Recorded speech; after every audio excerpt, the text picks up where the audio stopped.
reading and Okay. All right, all set?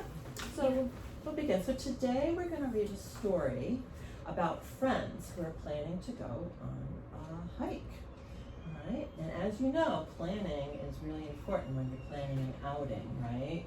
To make sure that it's successful, you've got to do some planning to begin with.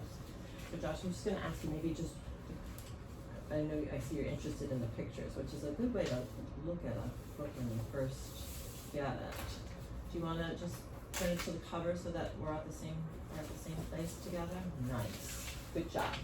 All right, so as I said, this story that we're about to read is about friends who are planning on going on a hike. And as you read it, I want you to be thinking about, were they successful in their planning, okay? To make sure that they have a good hike. All right, so before we begin, a couple of things.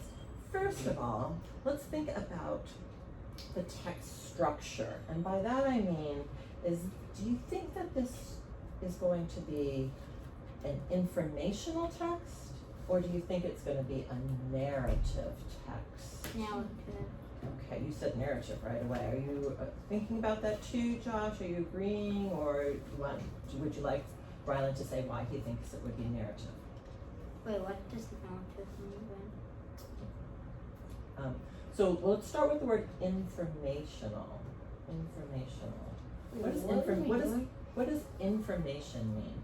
Wait, We're talking about that. it's a, like, Hold on one second, Josh. it's informational, like, it's, you need to know how Yeah. to do this stuff. Exactly. Information is real information that really happened. So an informational book is going to give you real information about real things that really happened, okay?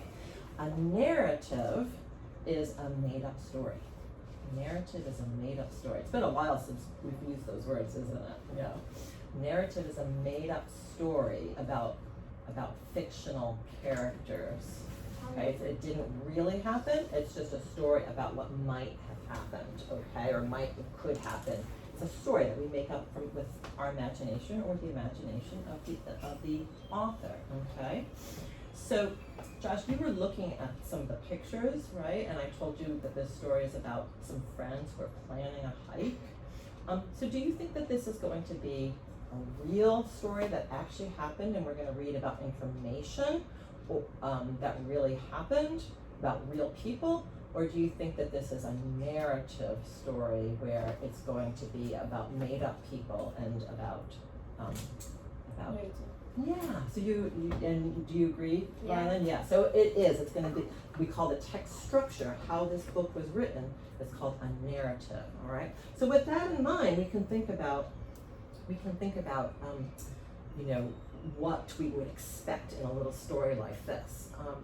So another thing before you start reading a story that can be really helpful is to try to connect to the story in a personal way. So let me ask you a question.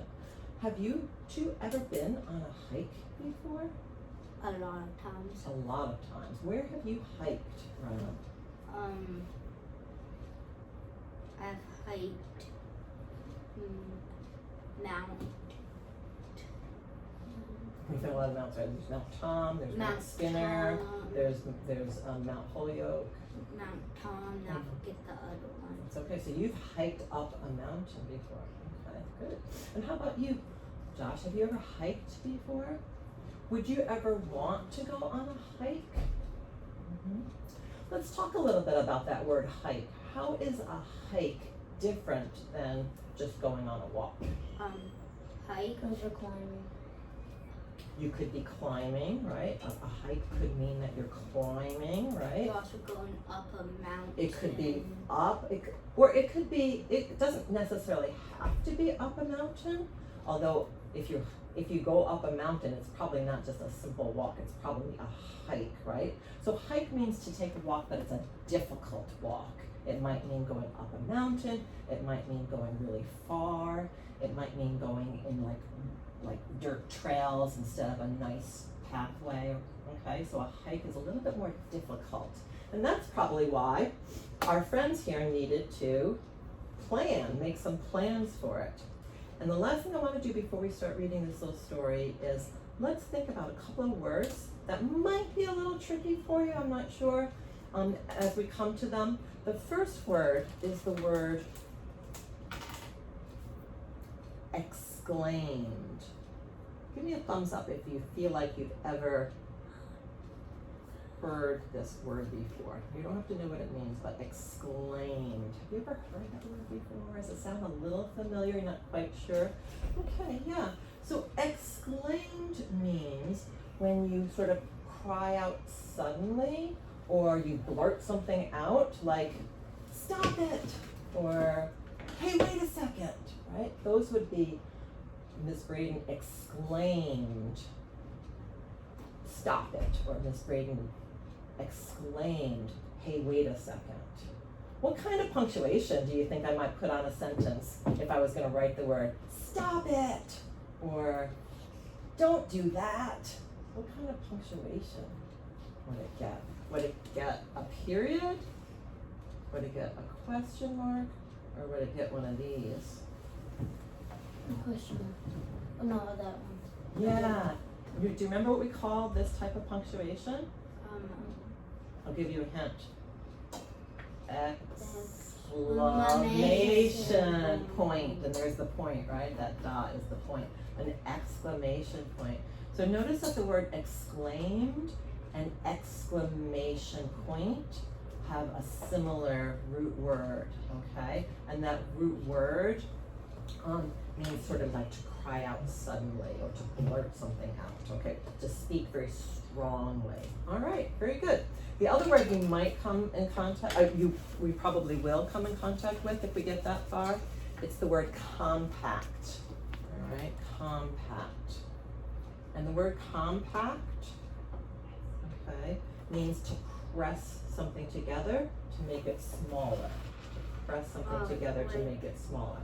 Can you think of an example? I have multiple. One of them is like a machine, for the garbage. Yes. We saw this in one of the mystery science. In Mystery Science, you saw a garbage compactor. Yeah. And what did it do to the garbage? It makes it square. It makes it smaller, it pushes it together, and in that case it made it into a square. And was the square smaller than all the bags originally? Yeah. So it compacted the garbage bags to make it into a smaller amount of garbage by pressing it together. Great, so let me just check on my time because I did say that I want to make sure that I get you back in time because Mr. Slattery wanted you a little bit earlier. So what we're going to do is today I will read this out loud and you'll follow along, and then tomorrow we'll read it a few more times. And as we do it, remember, we are thinking to ourselves,